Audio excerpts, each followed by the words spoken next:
stay tuned.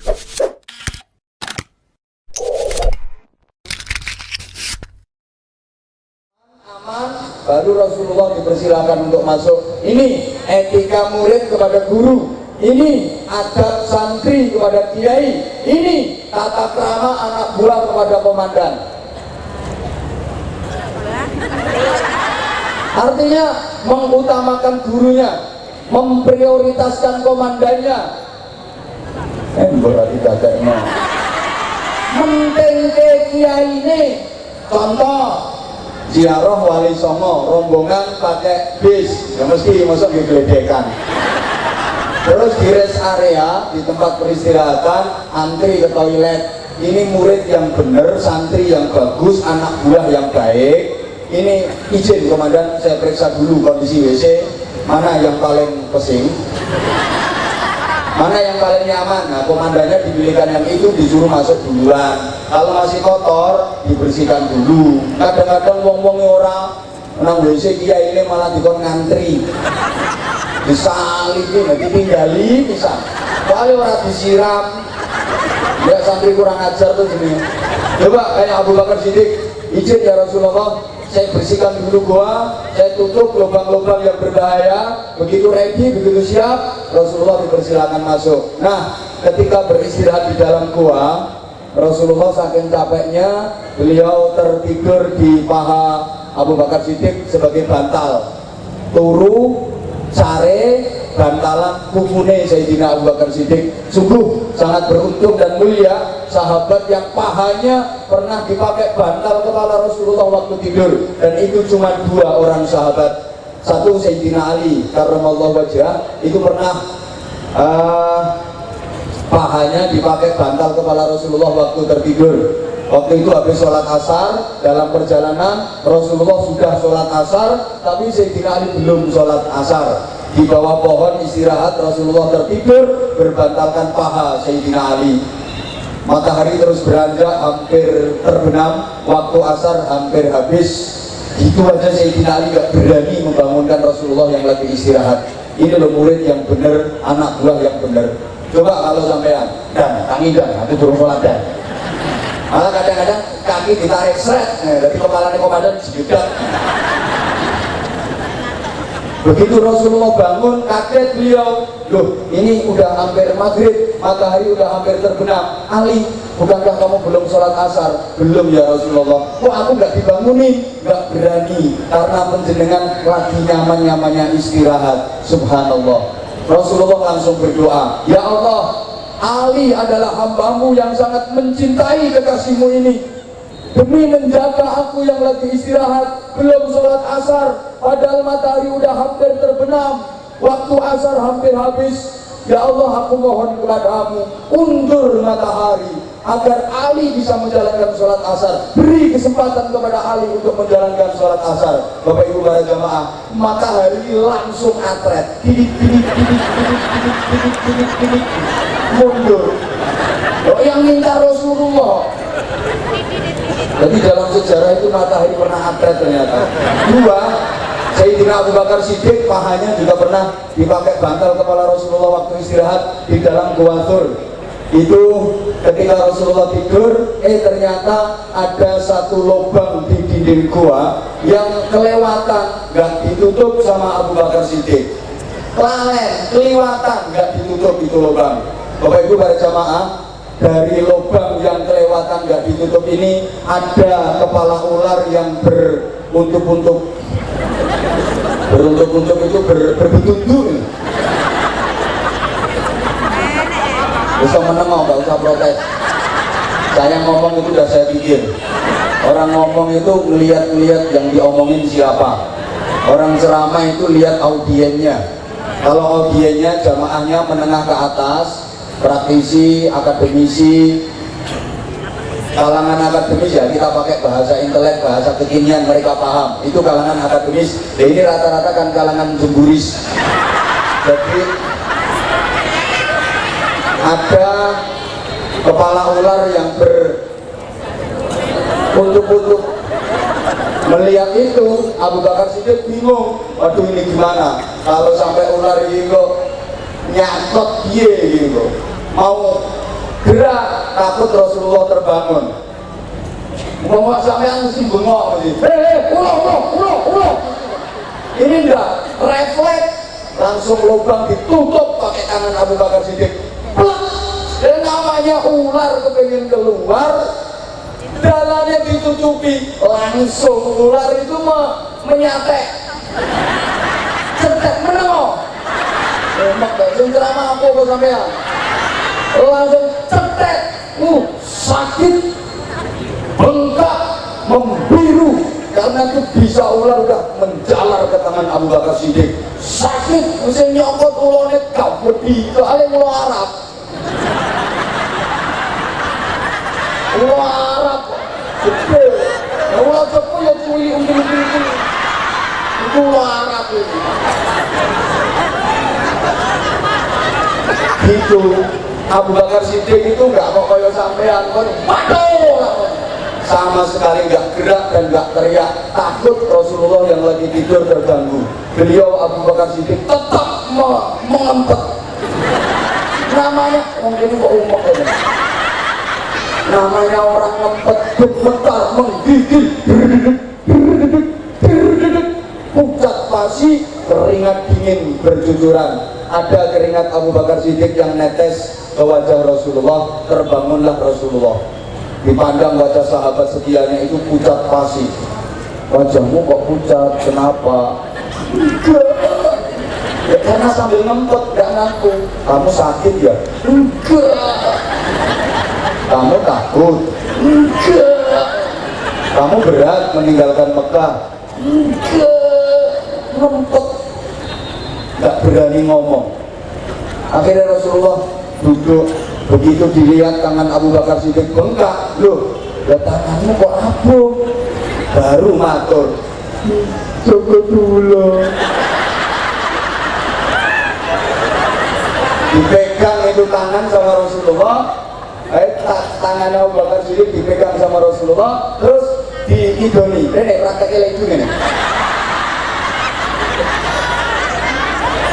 Terus seketika langsung sembuh. Subhanallah. Itu ludahnya Rasulullah. Terus ular tadi ditanya sama Rasulullah, kamu ngapain sih ular? Tapi Rasulullah ya gak gini bahasanya. Aku tak bikin bahasa kayak gini kan untuk memudahkan pemahaman, karena aku sadar yang hadir ini kan rata-rata orang yang kurang cerdas. Jadi kamu ngapain sih ular? Tangan sahabatku kok kamu patok? Apa jawab ular? Ya Rasulullah, saya ini binatang yang dianggap hina oleh manusia. Kalau saya keluar gua dikejar-kejar, dipukul, dikulitin, bahkan ada yang mentala menyate saya dimakan. Jadi wongnya teko sing mentala mangan gua lho. Ayo jongsong-jongsor wae lho. Dan saya udah bertahun-tahun hidup di dalam gua ini, gelap gulita. Begitu engkau datang ke tempat saya ini ya Rasulullah, gua ini menjadi terang benderang. Betapa beruntungnya saya, betapa bahagianya saya. Maka saya ingin mendekat kepadamu, saya ingin menatap wajahmu yang mulia itu. Mau keluar, ditutup sama sahabatmu, ditutup pakai tangan sahabatmu. Ya capek aile, isuan. Bayangkan, ular saja begitu bahagia, begitu senang kedatangan Rasulullah SAW. Apalagi kita, ini yang datang saya yakin mengaku cinta Rasulullah, betul? Dalam semangat ini semua yang datang pasti mengaku cinta Rasulullah, betul? Tapi maaf ya, ngaku tok. Sampai ini cuma ngaku tok, ngaku cinta Rasulullah. Kok ngaku tok? Ya, persoalannya Rasulullahnya cinta sampean apa enggak?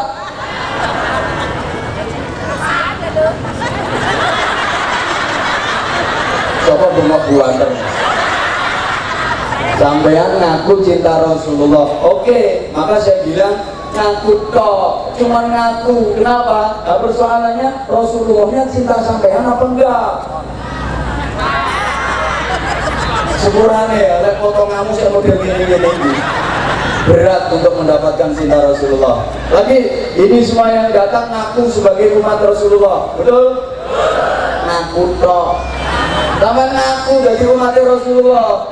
Ngaku tok, lah kok ngaku tok persoalane Rasulullah gelem ngakoni rupamu apa ora?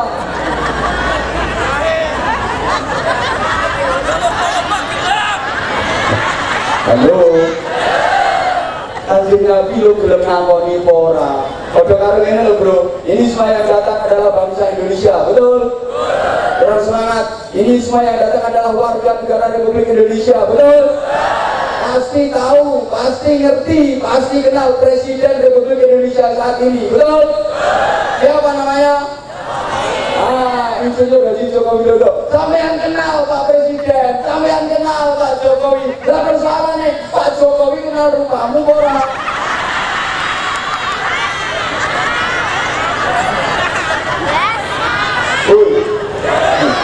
Kalau saya berani ngomong kayak gini, saya dengan Pak Presiden ada hubungan khusus. Kita antemin ya.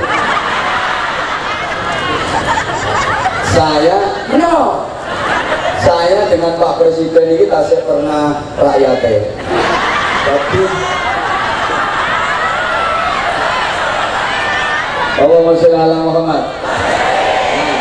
Agar kita benar-benar layak mendapatkan pengakuan sebagai umat Rasulullah, kita layak mendapatkan balasan cinta Rasulullah, syarat mutlaknya adalah ittiba. Ittiba itu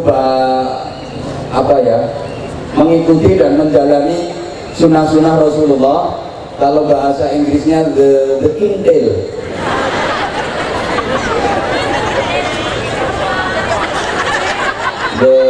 Menginti.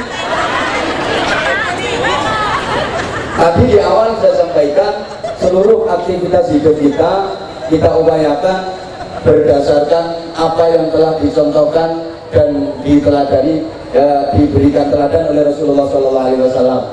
Yang kedua, kenapa Rasulullah menjadi model, menjadi teladan para jamaah? Sebab Rasulullah itu multi talenta. Halo. Rasulullah itu multi dimensi, mencakup semuanya. Keistimewaan Rasulullah meliputi semua faktor, menyeluruh di seluruh aspek hidup manusia. Siapapun bisa mencontoh Rasulullah dan pasti benar, pasti baik. Urusan apapun Rasulullah bisa dicontoh, pasti benar, pasti baik. Dalam situasi dan kondisi bagaimanapun Rasulullah bisa dicontoh dan diteladani, pasti jadinya benar, pasti jadinya baik. Misalnya saya ini guru, gimana mencontoh Rasulullah? Bapak Ibu yang berprofesi sebagai guru, Rasulullah juga mengajar. Rasulullah mengajar murid-muridnya, mendidik santri-santrinya, para sahabat-sahabatnya. Ini di rumah Pepo orang ya. Maka sebagai guru, contohlah cara mengajar dan mendidik Rasulullah kepada murid-muridnya. Pasti sukses, pasti itu.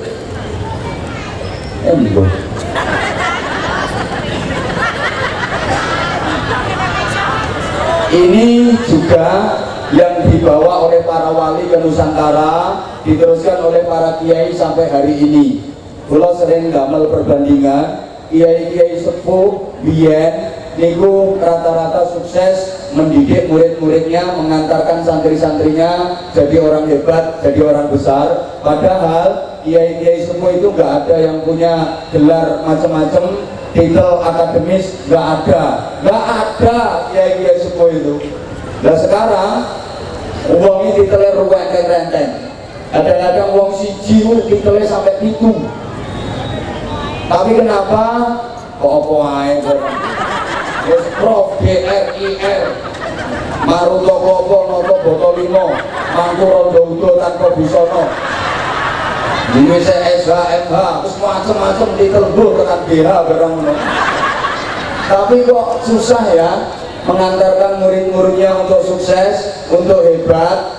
Saya berani ngomong kayak gitu karena saya walaupun gini izin komandan, saya juga seorang sarjana, artinya sarungan saja kemana-mana.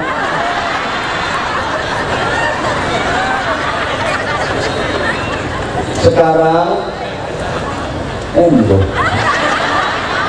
kalau pengen jadi sarjana pendidikan tuh gampang banget, di mana-mana bertebaran fakultas pendidikan. Yang tidak ada itu sarjana kesabaran. Fakultas pendidikan banyak, tapi fakultas kesabaran nggak ada. Padahal salah satu kunci sukses seorang guru, seorang pendidik itu harus sabar. Orang kayak saya, ya juga harus sabar menghadapi jamaah yang ribuan kayak gini. Namanya jamaah yang macam-macam. Ada yang kelihatannya dari tadi melotot, menteleng, memperhatikan, tapi gak paham. Ada yang kelihatannya gak ngurusi, tolak-tolak, lengah-lengaan, tapi walaupun gitu, ya orang mudeng. Ya ini saya harus sabar. Namanya jamaah banyak. Ada yang dikasih ceramah, tapi mangan, kayak bocoran ya. Kok mentolong. Ya mungkin ini pertentangan kok. Ya ono sing teko pengajian ambek ngemi. Ya harus sabar. Ini kunci ya, ini kunci. Terus ada yang ngomong gini misalnya, saya ini dai, saya ini mubalek, saya ini tukang dakwah. Rasulullah juga tukang dakwah. Rasulullah juga mensyiarkan Islam, mensosialisasikan iman dan ketauhidan, berdakwah kemana-mana. Malah dakwahnya Rasulullah penuh tantangan, penuh rintangan, penuh permusuhan. Lagi dakwah kayak gini, dilempar pakai batu, dilempar pakai kotoran unta, penuh penderitaan. Dai-dai sekarang, mubalek sekarang enak. Saya saja baru datang udah dilempar sate bareng Pak Kapolres tadi. Maka berdakwah yang benar, contohlah cara dakwah Rasulullah Shallallahu Alaihi Wasallam. Ada lagi misalnya yang ngomong kayak gini, lah aku ini bakul. Kalau penjenengan bakul, Rasulullah juga pedagang. Kanjeng Nabi ya bakulan, Rasulullah pebisnis handal. Rasulullah leh dagang niku sampai luar negeri. Zaman semono loh, 1400 tahun yang lalu Rasulullah dagang wis tekan luar negeri, ekspor bro. Sampai tekan Syria, sampai tekan Iran, dari Makkah sampai Syria, dari Makkah sampai Iran, perjalanan dagang Rasulullah. Maka pedagang kalau ingin berkah, contohlah cara berdagang Rasulullah Sallallahu Alaihi Wasallam. Kanjeng Nabi lek dagang niku jujur.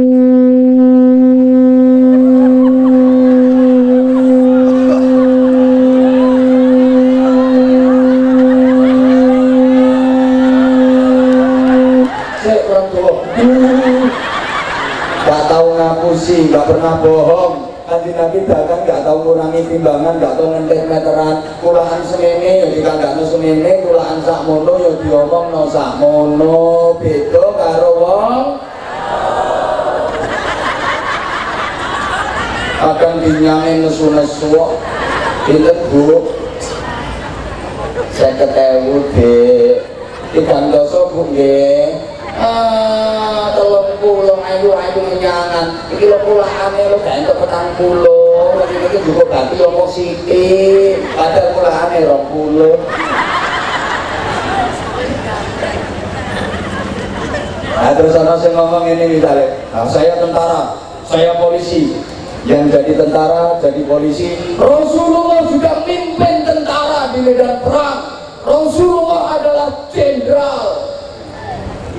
Bahkan Rasulullah itu mimpin perang di garis terdepan 27 kali peperangan. Rasulullah mimpin perang di garis terdepan. Lalu saya ini dari Kapolres itu tahu mimpin perang bendera.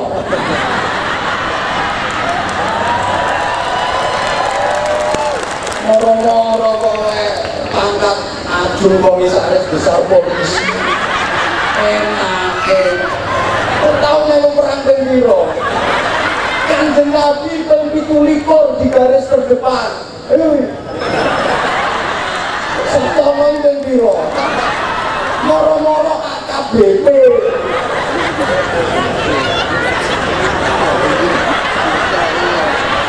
Kadang masalah yang anak gue di loro. Mana kamu TKP? Saya itu.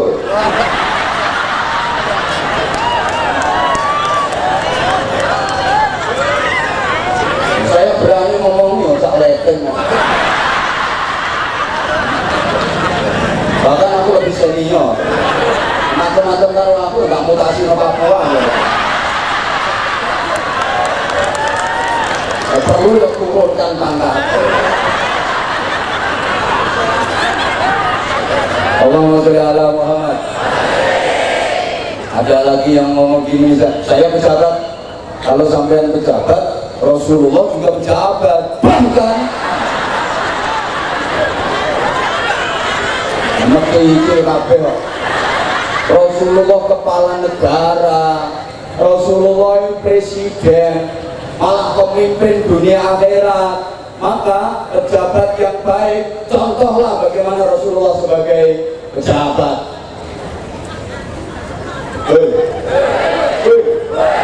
Nah, sebagai pejabat modal utamanya ya sering saya sampaikan, sidik, amanah, tabligh, fatona. Sekarang susah cari yang kayak gitu. Sidik itu artinya jujur, amanah, bisa dipercaya. Tabligh itu aspiratif, transparan. Fatona itu cerdas. Sekarang susah dicari. Sidik susah dicari karena sidik minggat orang Bali-Bali. Maka pejabat yang punya sifat sidik sekarang susah dicari. Nah, amanah katut sidik minggat, benar-benar katanya sidik. Maka cari pejabat yang amanah sekarang susah, soalnya amanahnya katut sidik minggat orang mulai-mulai. Nah, tabligh udah dipakai pengajian di mana-mana, tabligh kabar. Ketambahan lagi banyak jamaah tabligh di mana-mana, sehingga pejabat gak komanan tabligh. Nah, tinggal satu fatonanya sampai sekarang belum keluar dari penjara gara-gara korupsi daging sapi itu. Susah.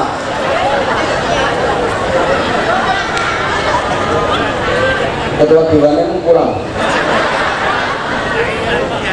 Oh ya, ada tugas.